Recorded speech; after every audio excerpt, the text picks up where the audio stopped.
میں ساری تراویحیں پڑھوں گا، تو اس وقت پڑھنی تھی جب تجھے مہلت دی تھی، اس وقت پڑھنا تھا جب اللہ نے تجھے آسانی دی، زندگی دی۔ اگلا وقت یہ حال ایک کا نہیں ہوا۔ نمرود کو دیکھ لیں، حضرت ابراہیم علیہ السلام کو کہتا تھا میں رب ہوں، آپ نے فرمایا رب تو وہ ہے جو زندہ کرتا اور مارتا ہے۔ ایک موت کا قیدی بلایا، کہنے لگا ہاں بھائی کتنے دن رہ گئے تھے پھانسی میں؟ کہنے لگا جی پرسوں ہونی تھی، کہا جا تجھے آزاد کیا، لو میں بھی زندگی دیتا ہوں۔ ایک بے گناہ آدمی کو پکڑ کے قتل کر دیا، کہتا میں بھی مارتا ہوں۔ حضرت ابراہیم علیہ السلام کہنے لگے تو بیوقوفوں جیسی دلیلیں دے رہا ہے، چل اس طرح کر، میرا رب سورج مشرق سے نکالتا ہے، تو اگر رب ہے تو مغرب سے نکال کے دکھا۔ اب دلیل کا جواب کوئی نہیں تھا تو کہنے لگا پکڑو اور آگ میں ڈال دو۔ اللہ کے نبی کو آگ میں ڈالنے والا، یہاں ایک مچھر بیٹھا ہے، 400 سال حکومت کی اور خدائی کا دعویٰ کیا، یہاں مچھر بیٹھا تھا، چھینک آئی تو مچھر اندر چلا گیا۔ پہلے دربار کا ادب یہ تھا کہ جو آئے سجدہ کرے، اب اس کے سر پہ کوئی چیز مارتا تھا تو اسے سکون ہوتا تھا، مچھر تھوڑی دیر کے لیے اس کا دماغ چھوڑتا تھا۔ او بھائی یہ اس دھرتی پہ اللہ نے لوگوں کو نظارے دکھائے اور ہمیں سمجھانے کے لیے دکھائے، ہمیں تفکر کی، غور کی دعوت دی کہ دیکھ لینا، اپنے عمل کو پرکھنا۔ تمہارے عمل حضرت موسیٰ کے فرما برداروں جیسے ہیں، جناب ابراہیم کے فرما برداروں جیسے ہیں، یا بن کے بیٹھ گئے ہو؟ اب دربار کا ادب یہ ہے، بے بسی کا یہ حال ہے کہ جوتے لٹکتے ہیں دربار میں، جو آتا ہے جوتا کھینچتا ہے، اور ادب یہ ہے کہ 10 جوتے نمرود کے سر پہ مارو، اور 400 سال جوتے لگتے رہے۔ روتا تھا، جو آدمی آتا تھا منتیں کرتا تھا، کہتا تھا کہیں سے کوئی دوائی مل جائے گی۔ پاگلوں جیسی زندگی گزاری، پاگلوں جیسی سخت، وہ تو حساب، وقوع قیامت تو حساب ہوگا ہی۔ یہاں لوگ پاگل ہو کے مرتے ہیں، معاذ اللہ، نفسیاتی مریض ہو کے مرتے ہیں۔ یہاں آخری وقت اتنا سخت آتا ہے کہ دنیا موت کی دعائیں مانگتی ہے۔ میرے بھائی جب انسان ظلم کرتا ہے تو بھول جاتا ہے کہ شاید مجھے پوچھے گا کوئی نہیں، جب وہ زیادتی کرتا ہے تو بھول جاتا ہے، جب وہ کسی کا حق کھاتا ہے تو وہ کہتا ہے شاید اس کا تو وارث ہی کوئی نہیں جس کو میں لوٹ رہا ہوں۔ لیکن جب اللہ کی پکڑ آتی ہے، حجاج بن یوسف ظالم تھا، اس نے اچھے کام بھی کیے تھے، قرآن پاک پر زیر زبریں آراب حجاج بن یوسف نے لگوایا۔ محمد بن قاسم کو ہندوستان سندھ کے علاقے فتح کرنے بھی حجاج بن یوسف نے بھیجا تھا۔ ساری خوبیاں اپنی جگہ پر، ظالم بہت بڑا تھا۔ کسی آدمی نے اس کے سامنے کونے کی طرف منہ کر کے ساتھ والے سے بات کر لی تو کہنے لگا میرے خلاف کیا، اس کو لے جاؤ، 2 ٹکڑے کر کے واپس لے آؤ۔ توتی بولتا ہے نا، اقتدار، جب کسی کے ہاتھ اقتدار ہوتا ہے نا، وہ چاہے ایک گھر کا ہی کیوں نہ ہو، وہ 10 بندے فیکٹری میں کام کرتے ہیں اور جو ان کا مالک ہوتا ہے وہ کہتا میں مالک ہوں، مجھے مانو۔ جب تو صاحب اقتدار ہوتا ہے نا، جب تو سسر بن کے بیٹھتا ہے اور کسی غریب گھر کی بہو آتی ہے 2-4، تو کہتا میرا اقتدار ہونا چاہیے۔ جب میں کھانسنے لگوں تو ہر آدمی کے ہاتھ میں ٹشو پیپر ہونا چاہیے، جب میں بولنے لگوں تو بندھے ہوئے ہاتھوں سے ہر آدمی جی جی کرتا ہوا کھڑا ہونا چاہیے۔ جس آدمی کا، اور یہ کام بہو بھی کرتی ہے کئی دفعہ، وہ بھی کہتی ہے کہ تمہیں پتہ نہیں میں کتنا لمبا چوڑا جہیز لے کے آئی ہوں، جب میں سونے کے لیے اپنے بیڈ روم میں جاؤں تو خبردار بوڑھے بابے کو اجازت نہیں کہ وہ کھانسے۔ اماں کو چاہیے کہ اگر اس کو بڑی سخت پیاس بھی لگی ہے تو میرے سوتے سوتے باورچی خانے میں برتن نہ کھٹکھٹائے۔ جو جہاں بھی جس اسٹیج پہ بھی بیٹھتا ہے وہ کہتا ہے کوئی نہیں مجھے پوچھنے والا، میں مطلق العنان ہوں۔ جوان بوڑھوں کا مذاق اڑاتے ہیں، سمجھتے ہیں شاید کبھی بوڑھے نہیں ہونا، مذاق اڑاتے ہیں۔ تندرست لوگ بیماروں کا مذاق اڑاتے ہیں، شاید کبھی بیمار نہیں ہونا۔ حجاج بن یوسف ظالم تھا، ظلم کرتا تھا، زیادتی کرتا تھا۔ حضرت سعید بن جبیر ایک تابعی بزرگ تھے، اتنے بڑے بزرگ تھے کہ ساری رات نماز پڑھتے تھے، سارا سال روزہ رکھتے تھے۔ ایک دن انہوں نے منبر پہ بیٹھ کے کہا کہ حجاج ظلم سے باز آ جائے ورنہ اللہ کی لاٹھی بڑی بے آواز ہے۔ اللہ کی لاٹھی، اس کا کیا مطلب ہوتا ہے؟ اس کا مطلب ہے جب رب کی لاٹھی چلتی ہے تو اس کی آواز، جی اس کا پہلے کوئی پیغام، وہ پہلے اعلان نہیں کرتا کہ تگڑے ہو جاؤ لاٹھی چلنے لگی ہے، لاٹھی چلتی ہے پر اس کی آواز، سمجھ آ رہی ہے میری بات کی؟ جمعۃ الوداع کے لیے تشریف لانے والے احباب خاص غور فرمائیے گا. حجاج بن یوسف کو پتا چلا کہ حضرت سعید بن جبیر نے میرے خلاف بات کی. بلا لیا, کہنے لگا تو نے میرے خلاف بات کی ہے؟ فرمانے لگے کی ہے. کہنے لگا تجھے پتا ہے میں قتل کر دوں گا؟ آپ فرمانے لگے نہ تو زندگی کا مالک ہے نہ موت کا مالک ہے, تو کیسے قتل کر؟ کہنے لگا تجھے پتا ہے میرا؟ فرمایا میں نے تجھے نہیں, میں نے تو کئی شداد, کئی حماد, کئی قارون, کئی فرعون, کئی نمرود دیکھے, کئیوں کی داستانیں سنی. تو کون ہے؟ تو چھوٹا سا ہے. ایک جملہ ہے ملا جلال الدین رومی کا, بڑے درویش تھے, ایک بات کہہ گئے. کہنے لگے نمرود جتنے پیسے نہیں, فرعون جتنی حکومت نہیں, قارون جتنی دولت نہیں, ورنہ فرمانے لگے میرے زمانے میں بھی کئی لوگوں کا خدا بننے کو دل کرتا ہے, کئی لوگوں کا دل کرتا ہے, لیکن نمرود جتنے پیسے, فرعون جتنی طاقت اور قارون جتنی دولت نہیں, ورنہ ہو سکتا ہے لوگ دعویٰ کر جائیں معاذ اللہ ثم معاذ اللہ. یہ آج سے کئی سو سال پہلے وہ کہہ رہے ہیں, آج تو حالات بڑے ابتر ہیں, اس کی نسبت خطرناک. فرمانے لگے حضرت سعید بن جبیر تو زندگی موت کا مالک نہیں. کہنے لگا پکڑو, قتل کرو اسے, لے جاؤ. جب پکڑ کر کھینچ کر لے جا رہے تھے نا, تو حضرت سعید بن جبیر مسکرانے لگے. اب ظالم کے سامنے مسکرائے تو اس کو بڑا غصہ آیا, یہ میرا مذاق اڑاتا ہے. بلا لیا, ادھر آؤ, کیوں مسکرا رہے ہو, کیا ہوا؟ تو حضرت سعید بن جبیر کہنے لگے میں مسکرا رہا ہوں تیری بیوقوفی پر اور اپنے اللہ کی دی ہوئی ڈھیل پر. میں مسکرا رہا ہوں کہ یا اللہ کیا بات ہے, کیا تیرا شان ہے, کیسے لوگوں کو ڈھیل دی ہوئی ہے. میں مسکرا رہا ہوں تیری بیوقوفی پر کہ تو سمجھتا ہے شاید مجھے پوچھنے والا کوئی نہیں. کہنے لگا اس کو باہر نہ لے جاؤ, میرے سامنے قتل کرو. ٹھیک ہے جی, قتل کرنے لگے تو حضرت سعید بن جبیر نے منہ کعبے کی جانب کر لیا. انی وجہت وجہی للذی فطر السماوات والارض حنیفا وما انا من المشرکین. جب آپ نے یہ آیتیں پڑھی نا کہ میں نے منہ کر لیا ہے اپنے رب کی جانب, کرو مجھے قتل. کہنے لگا نہیں نہیں, اس کا منہ پھیرو, کعبے کی طرف ہو کہ قتل نہ ہو. ہے ظالم پر پاگل ہو گیا ہے. حضرت سعید بن جبیر کے حوصلے نے شکست دے دی, ناکام ہو گیا, مخبوط الحواس ہو. کہنے لگا اس کا منہ پھیر دو. جب کعبے سے پھیرا تو آپ فرمانے لگے للہ المشرق والمغرب فإنما تولى فثم وجه اللہ. اللہ فرماتا ہے تم مشرق اور مغرب سارا ہی اللہ کا ہے, جدھر بھی منہ کرو گے ادھر اللہ ہی اللہ ہے, جدھر بھی منہ کرو گے ادھر اللہ ہی اللہ ہے چاروں جانب. پھیر دے جدھر منہ پھیرنا ہے تو نے, پھیر دیا منہ. حضرت سعید بن جبیر کے گلے پہ خنجر رکھا تو آپ نے ہاتھ اٹھائے, کہنے لگے اے اللہ میرے بعد اسے کسی اور پر مسلط نہ کرنا, میرے بعد کسی اور پر مسلط نہ, بس میں آخری ہوں. جب آپ ذبح ہوئے تو اتنا خون نکلا, اتنا خون نکلا کہ لوگ کہتے ہیں جتنا اونٹ کے وجود سے نکلتا ہے. تر ہو گیا سارا اس کا دربار. ایک سمجھدار آدمی کو بلا کے کہنے لگا اتنا خون میں نے پہلے کبھی, میں نے بڑے بندے قتل کرائے ہیں پر اتنا خون نہیں نکلا. تو وہ کہنے لگے لوگ مر جاتے ہیں, مرتے وقت ڈر جاتے ہیں, سہم جاتے ہیں, خون سکڑ جاتا ہے. لگتا ہے یہ شخص جب دنیا سے گیا ہے تو ڈٹ کے گیا ہے, یہ ڈٹ کے گیا ہے دنیا سے. حجاج بن یوسف رات کو سویا تو تڑپ کے اٹھا, کیا ہوا؟ گھر والے کہنے لگے کیا ہوا؟ کہنے لگے سعید بن جبیر خواب میں آئے اور کہتے ہیں اٹھ مجھے بتا تو نے مجھے کیوں قتل کیا, بتا بتا کیوں مارا. اگلی رات پھر سویا تو وہی خواب, پھر سویا تو وہی خواب. گناہ نفسیاتی مریض بنا دیتا ہے, ظلم تجھے مخبوط الحواس کر دیتا ہے. جب تو زیادتی کرتا ہے تو اللہ فرماتے ہیں کہ میں, تو اللہ کو بھولتا ہے, اللہ تجھے اپنا آپ بھلا دیتا ہے. پھر تو بھول جاتا ہے, پھر تو سیدھے رستے پہ چلتا ہے پر بھٹک جاتا ہے, پھر تو صحیح رستوں کا تعین کر کے بھی گمراہ ہوتا ہے, پھر تو روز وہی گاڑی چلاتا ہے پر اب جب تو بریک لگاتا ہے تو نہیں لگتی. جب گناہوں کے ساتھ تو مخبوط الحواس ہوتا ہے تو روز وہ کاروبار کرتا ہے, لیکن جب تیرے گناہ تجھے گھیر لیتے ہیں پھر اسی کاروبار میں تو نقصان اٹھاتا ہے. حجاج بن یوسف تڑپتا ہے, روتا ہے, یہاں تک کہ بیمار ہو گیا.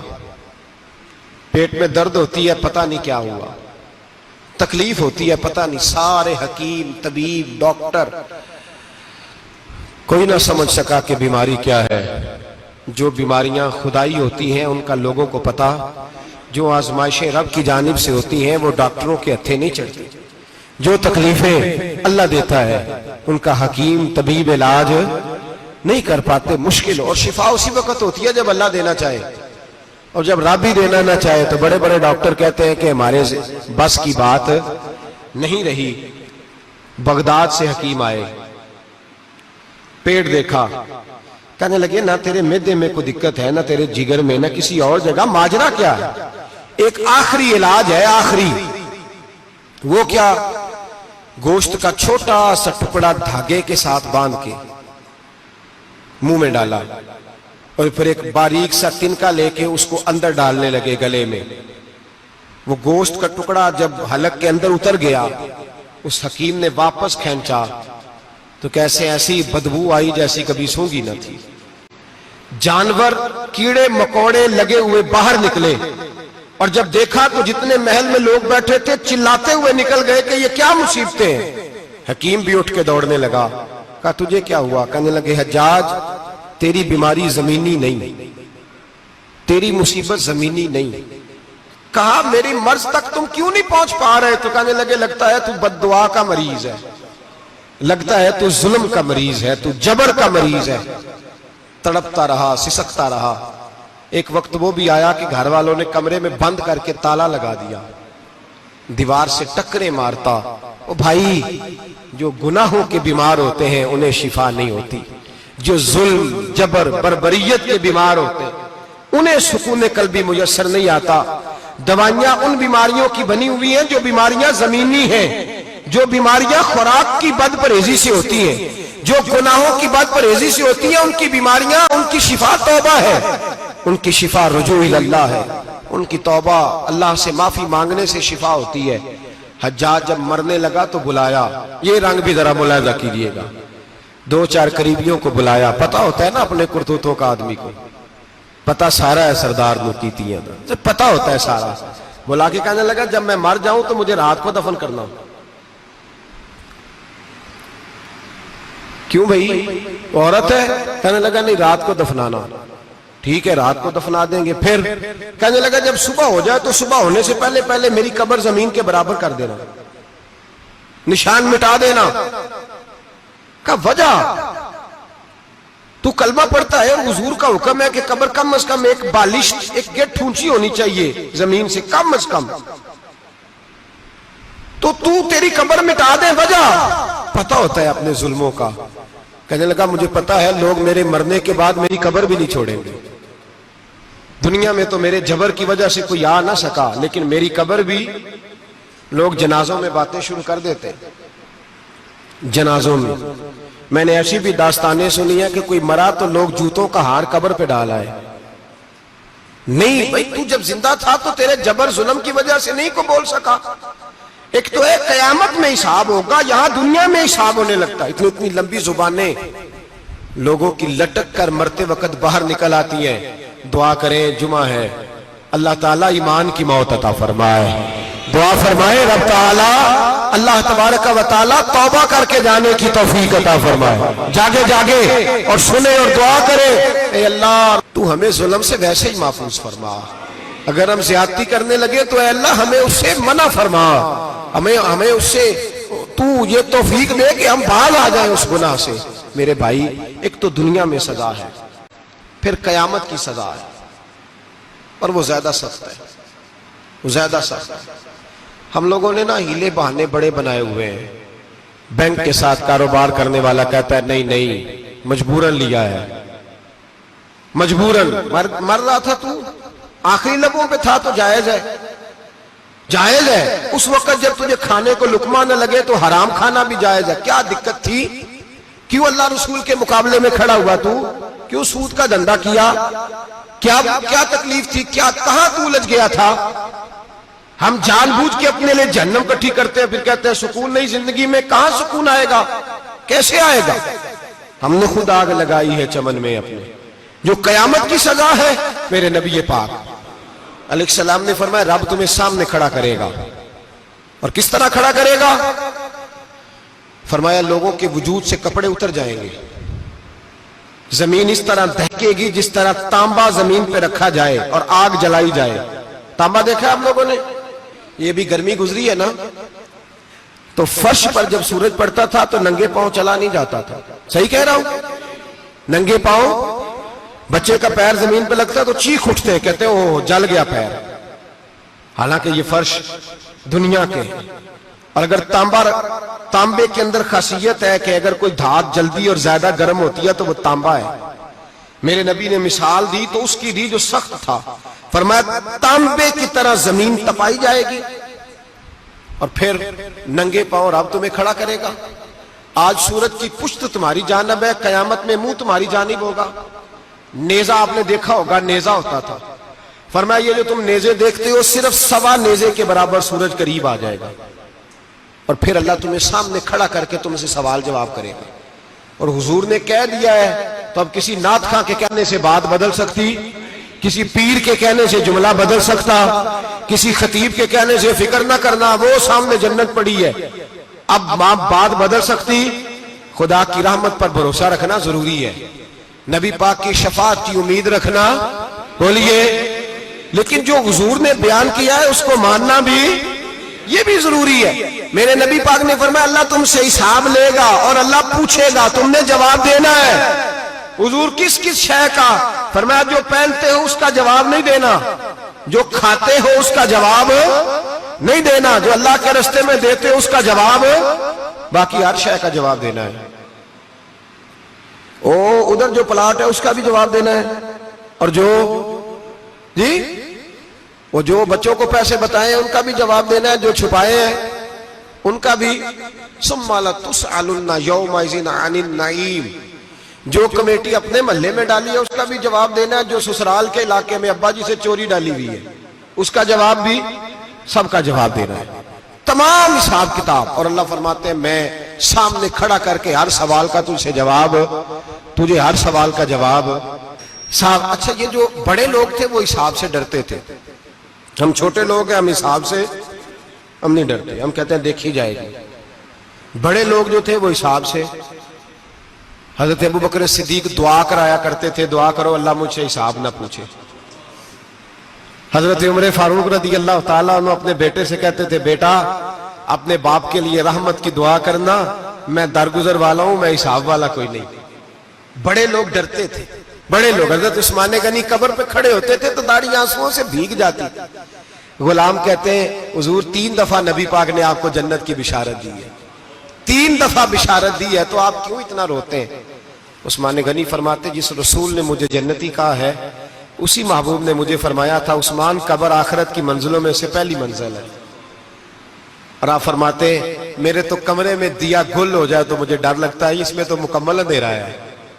آپ فرماتے کھڑکیاں بند ہو تو دم گھٹنے لگتا ہے, اس کو تو دروازہ ہی کوئی نہیں, روشن دان تک نہیں. بھائی جو بڑے تھے وہ ڈر رہے تھے. مولا علی شیر خدا نماز کا وضو کر کے کانپتے تھے, کانپتے. علی آپ مرحب کے سامنے نہیں کانپے, خیبر کا دروازہ اکھاڑتے نہیں کانپے, بدر احد خندق حنین اور خیبر میں نہیں کانپے, تو یہاں آپ فرمانے لگے مالک کے سامنے جاتے ہوئے ڈر آتا ہے. بڑے لوگ کانپتے تھے, بڑے لوگ. آج کون سا جمعہ ہے؟ سارے بولیے. حالانکہ یہ اگلے سال دوبارہ آئے گا, ہمارا نہیں پتا کہ ہم ودا ہو جائیں کہ کیا بنے. یہ کون سا جمعہ ہے؟ آیا جمعۃ الوداع, آئے ہم پڑھیں. آج ایک فکر لے کر کے جانا, ایک سوچ. جہاں روز رات کو بیٹے کی ٹینشن, بیٹی کی ٹینشن, بھائی کی ٹینشن, پوتے کی ٹینشن ہوتی ہے نا, ایک ٹینشن اور اپنے آج ایک ٹینشن بڑھا لو, قبر کی ٹینشن پیدا کر لو, قیامت کی تھوڑی سی فکر کر لو, تھوڑی سی, ایک لمحے کے لیے صحیح تھوڑا خیال پیدا کرے. حضرت حسن بصری نام سنا ہوا ہے نا, یہ حضرت علی کے شاگرد ہیں. نبی پاک کے گھر میں آ جاتے تھے کئی دفعہ, بچے تھے جب. حضرت حسن بصری تابعی ہیں. فرماتے خانہ کعبہ میں عمرہ کرنے گیا, طواف کعبہ کر رہا تھا تو بڑا عجیب منظر ہوا, رات کی تنہائی ہوئی. اس وقت کئی دفعہ طواف بند بھی ہوتا تھا, اس لیے کہ رش کم ہوتا تھا تو رات کو سب سو جاتے. کہتے رات ذرا گہری ہوئی تو لوگ اپنا اپنا خیمہ لے کے جاتے تھے. اب تو ہوٹل ہے نا تو خیمے لگتے تھے, لوگ خیمہ لے کے جاتے تھے, جہاں جگہ ملتی تھی خیمہ لگا کے رہتے تھے. فرماتے میں رات کو سویا خیمے میں, ایک دردناک آواز آئی, میٹھی ہے دھیمی ہے پر درد بڑا ہے. کوئی رونے والا رو کے کہتا ہے اللہ حساب قیامت میں مجھ سے نہ لینا, اے اللہ تنہائی میں جتنا مرضی حساب لینا پر لوگوں کے سامنے نہ لینا.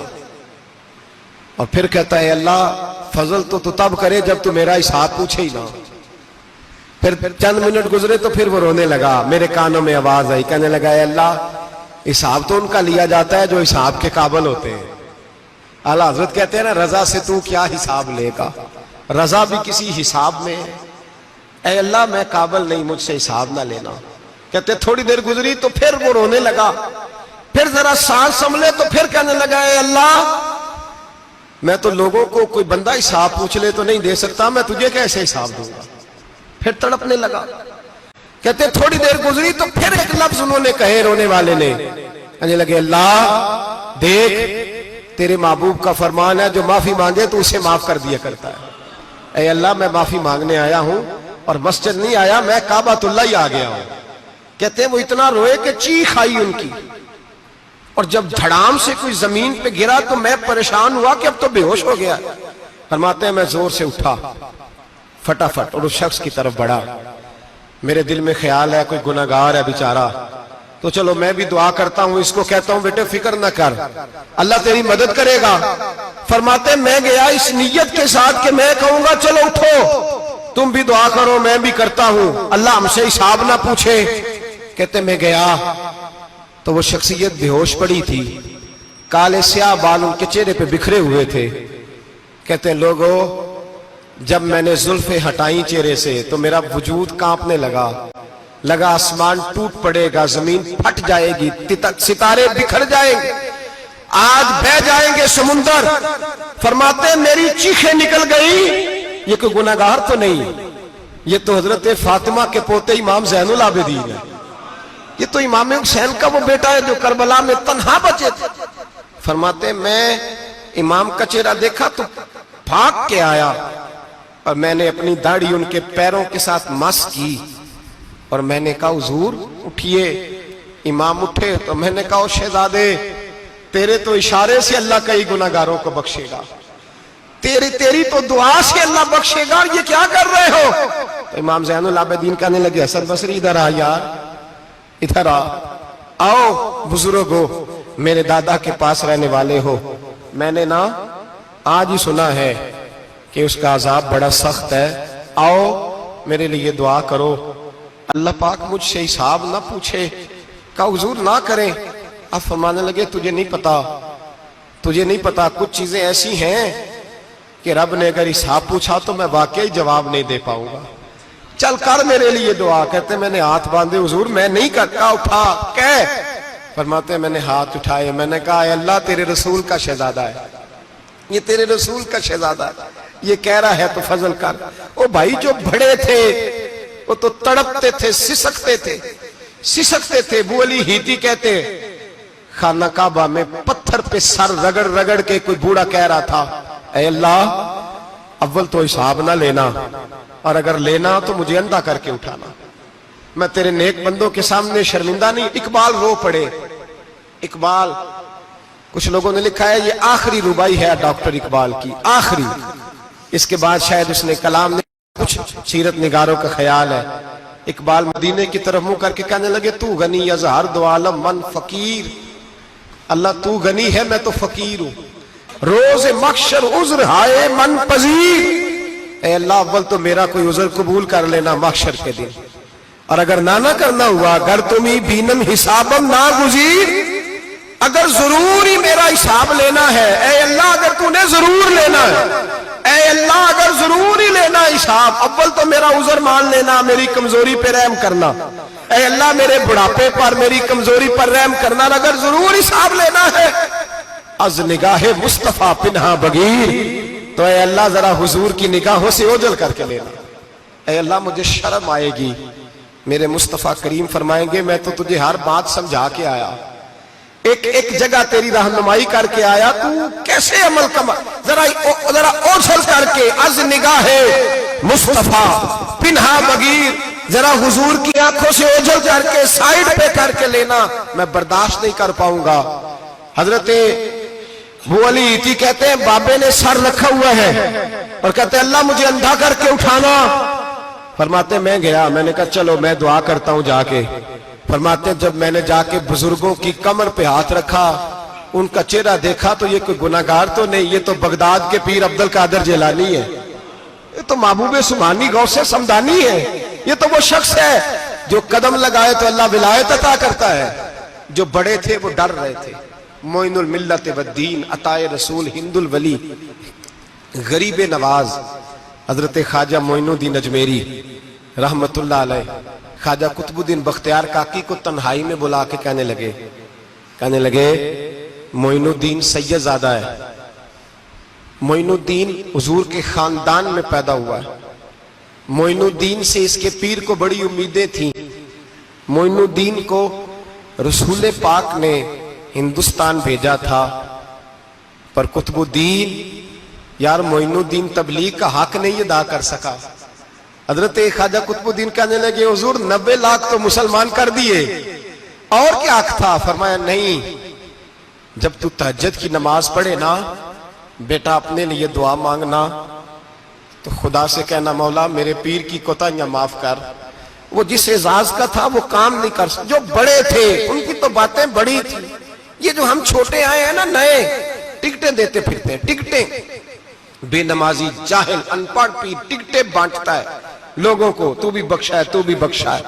وہ 90 لاکھ لوگوں کو رائے حق پر لگا کے بھی کہتے تھے نہیں، حق تو یہ ہے کہ حق ادا نہ ہوا، حق تو یہ ہے کہ حق، کوئی شاہی پلے نہیں، ڈٹا ہوا کھڑا ہے مسلمان، ڈٹا ہوا۔ یہ حساب سنے۔ کسی نے حضرت ابو ہریرہ سے کہا کہ کوئی ایسی حدیث سناؤ جو آپ کو بھی بڑی محبوب ہو۔ حضرت ابو ہریرہ نے چیخ ماری، رونے لگے اور بے ہوش ہو گئے۔ پھر ہلایا، پانی پلایا، اٹھے، کہا حضور بات کی تھی حدیث سنائے، پھر رونے لگے۔ ہمیں تو نہیں نہ رونا آتا، ہمیں تو تب آتا ہے جب بیٹا بات نہ مانے، ہمیں تو تب آتا ہے جب کاروبار میں نقصان ہو جائے، ہمیں تو تب رونا آتا ہے جب ہمارا کوئی دوست ہمارے بارے میں غلط بات کر دے، بے عزتی دنیا کی ہو جائے۔ حضرت ابو ہریرہ 3 دفعہ ہوش آیا، 3 دفعہ روئے اور کہنے لگے عزیزو یہ وہ والی حدیث ہے کہ میں سوچتا بھی ہوں تو میں تڑپ اٹھتا ہوں۔ کہا کون سی حدیث؟ تو حضرت ابو ہریرہ کہنے لگے میں نے نبی پاک سے سنا ہے قیامت میں سب سے پہلے علماء کا حساب ہوگا، سب سے پہلے علماء کا۔ رب کریم فرمائے گا تمہاری دین کے نام پر بڑی موجیں تھیں، تمہارے بڑے پوسٹر چھپتے تھے، لائنیں بنا کے لوگ تمہارے ہاتھ چومتے تھے، لوگ تمہاری گڑی کو بھی چومنا اپنے لیے سعادت سمجھتے تھے۔ بتاؤ میرے رسول کے نام پر کھانے والوں کیا کر کے آئے ہو؟ عمل بتاؤ، عمل، موج بڑی کی نا تم نے، بتاؤ عمل۔ علماء عالم عرض کرے گا اے اللہ میں جگہ جگہ تیرے رسول کے دین کی بات کرتا تھا، میں قرآن کے درس دیتا تھا، میں راتیں بیدار رہ کے تیاریاں کرتا تھا، میں جو بن سکا کیا۔ رب فرمائے گا نہیں، تو نے تو اس لیے کیا تھا کہ لوگ تجھے پیر صاحب کہیں، مولانا صاحب کہیں، تیرے نعرے لگائیں، تو لگے نہیں پھر تیرے نعرے، پھر لوگوں نے لمبے لمبے القابات پکارے نہیں تیرے۔ حضور سید عالم علیہ السلام فرماتے ہیں پہلا حساب اس کا لے گا جو عالم کہلاتا تھا۔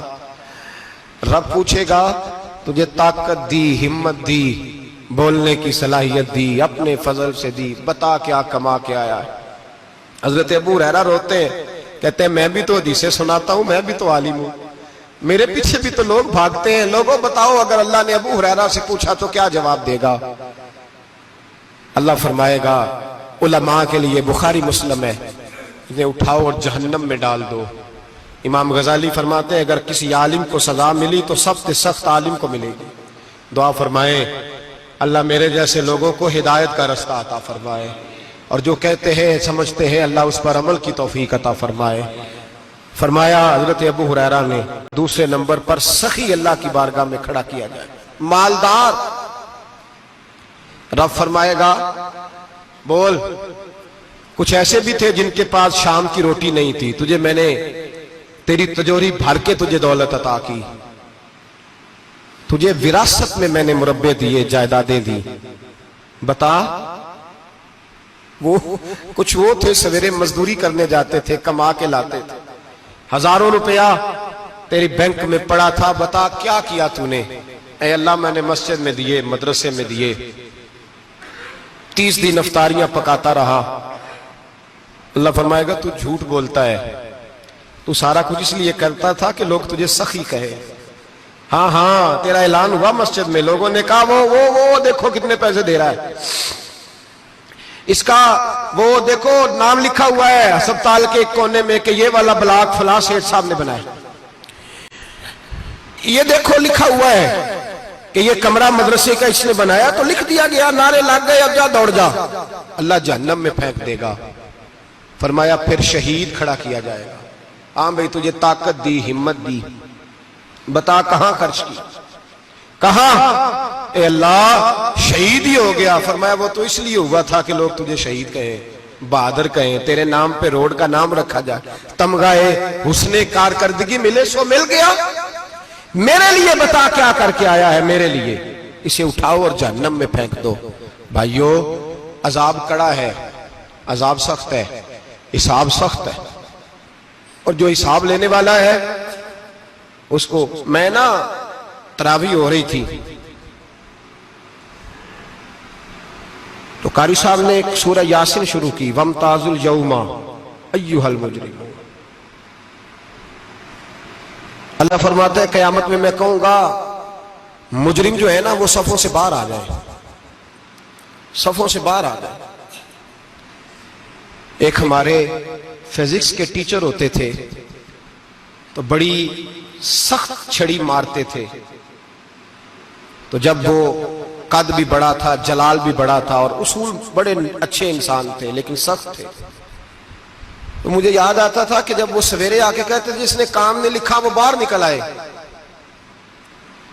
2 قسم کی چوٹ لگتی تھی۔ ایک تو خیال یہ آتا تھا کہ شرمندگی بڑی ہوگی کہ سارے اسٹوڈنٹ بیٹھے ہیں اور 2 3 4 ان کو کہا وہاں مرغے بن جاؤ، بڑی شرم آتی تھی۔ اور پھر جب وہ مارتے تھے اتنا سخت مارتے تھے کہ کئی کے دن تکلیف رہتی تھی، بتایا نہیں جاتا تھا۔ وہ اسٹوڈنٹ بتاتے تھے کہ یار اس سے بچو کسی بھی طریقے، اور کسی کا کام رہ بھی جاتا تھا کہتے تھے اس پیریڈ کی ڈیوٹی سبق یاد کر کے آنا ہے۔ سخت ٹیچر کے بارے میں تیرا میرا یہ رویہ ہے۔ تو یاد آ رہا تھا جب وہ کہہ رہے تھے نا وَامْتَازُوا الْيَوْمَ أَيُّهَا الْمُجْرِمُونَ، تو میں صف میں کھڑا تھا تو 2 قطرے میرے بہہ گئے آنسو کے۔ مجھے ساتھ بچہ کہنے لگا طبیعت ٹھیک ہے، میں نے کہا طبیعت تو ٹھیک ہے، کچھ یاد آ گیا ہے کہ میدان محشر میں یہاں تو چھپے ہوئے ہیں نا عیب، چھپے ہوئے، اور بھائی رب بڑا کریم ہے، عیبوں کے باوجود نوازتا ہے۔ میرا دعویٰ یہ ہے اگر ہمارے عیب کھل جائیں، لوگ ہمیں دھرتی پہ جینے نہ دیں، لوگ جینے نہ دیں، نکال دیں، اپنے بھی ہمیں برداشت نہ کریں، یہ تو اس کا کرم ہے۔ پتہ سارا ہے سردار نو کیتیاں دا، پردہ چپایا ہی تیرا پلا ہو سی۔ وَامْتَازُوا الْيَوْمَ أَيُّهَا الْمُجْرِمُونَ، اللہ فرمائے گا مجرم باہر آ جائے۔ یا اللہ کیا ہوگا؟ جب سوال جواب ہوں گے تو رب فرماتے ہیں تیری زبان پہ مور لگا کے بند کر دوں گا، تیرے ہاتھ بولیں گے، پیر بولیں گے، سر بولے گا، پیٹ بولے گا۔ اس وقت کی فکر پیدا کریں، ٹینشن پیدا کریں، وقوع قیامت حق ہے۔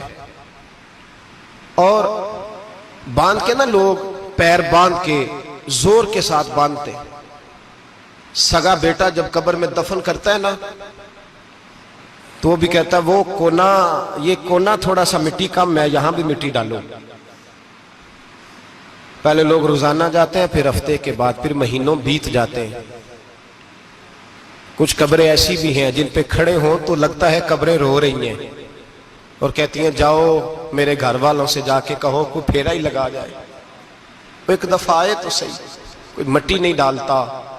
بادشاہوں کی قبریں روتی ہیں، سرمایہ داروں کی قبریں روتی ہیں، کوئی جاتا نہیں، اتنے اتنے موٹے سوراخ ہے قبروں میں۔ آپ اپنے شہر کے قبرستان پھر کے دیکھ لیں، سوراخ ہے۔ او بھائی، حضرت مولا علی شیر خدا قبرستان گئے تو پہلے رونے لگے، پھر کہنے لگے قبروں والوں کیا حال ہے تمہارا؟ تو آپ فرماتے ہیں مردہ مجھے اندر سے بول کے کہنے لگا علی کفن پھٹ گیا، ہڈیاں ٹوٹ گئی، مال تو دے آئے تھے وارثوں کو پر حساب ہمیں دینا پڑ رہا ہے، تو بتا پیچھے کیا حالات ہیں؟ تو حضرت علی کہنے لگے تمہاری بیویوں نے اور نکاح کر لیے، تمہارے دوستوں نے نئے دوست بنا لیے، تمہاری اولادوں نے تمہارے بغیر جینا سیکھ لیا، تمہاری جائیدادیں بٹ گئیں، تمہارا پیسہ تقسیم ہو گیا۔ پہلے تو کوئی تمہارا نام لیتا تھا، اب تو تمہارا ذکر ختم ہو گیا ہے، اب تو ایک دو نسل تک تمہارا ذکر تھا، اب تو تمہیں یاد ہی کوئی نہیں کرتا۔ کہتے ہیں لوگ یہاں کوئی رہا کرتا تھا، یہاں کوئی ہوا کرتا تھا، اب تو تم قصہ پارینہ قصہ ماضی ہو گئے، حساب کا وقت قریب ہے، قریب آ گیا وقت۔ اللہ فرماتے اقترب للناس حسابهم وهم فی غفلۃ معرضون، فرمایا حساب کا وقت قریب آ گیا ہے تو ابھی بھی غافل ہے۔ جمعۃ الوداع ایک پریشانی لگانے کا ارادہ تھا، بڑی پریشانیاں پالی ہیں، ایک پریشانی اور پال لو، جس کو یہ پریشانی لگ جائے اس کی عمل سمرنے لگ جاتا ہے۔ یہ پریشانی پال لو کہ اگر مجھے حساب دینا پڑے، حضرت عمر کا فرمان، آپ فرمایا کرتے تھے اپنا حساب خود کر لو قبل اس کے کہ اللہ تمہارا حساب کرے، خود کر لو اپنا حساب، خود کھاتے ٹھیک کر کے رکھو، چیک کر کے رکھو۔ میری دعا ہے اللہ پاک ہمیں ان میں شامل کرے جن کو وہ معاف کرنے والا ہے، آمین تو کہہ دے۔ اللہ تبارک و تعالی ہمیں ان لوگوں میں شامل کرے جنہیں اللہ بغیر حساب جنت عطا کرنے والا ہے۔ فکر پیدا کریں، سوچ پیدا کریں، اللہ تبارک و تعالیٰ کو راضی کرنے کے ایام ہے اور اس کی رضا کی طرف توجہ کریں سارے حضرات۔ اللہ تبارک و تعالیٰ آپ کو سعادت مندیاں اور برکتیں عطا فرمائے۔ آخر دعوانا الحمدللہ۔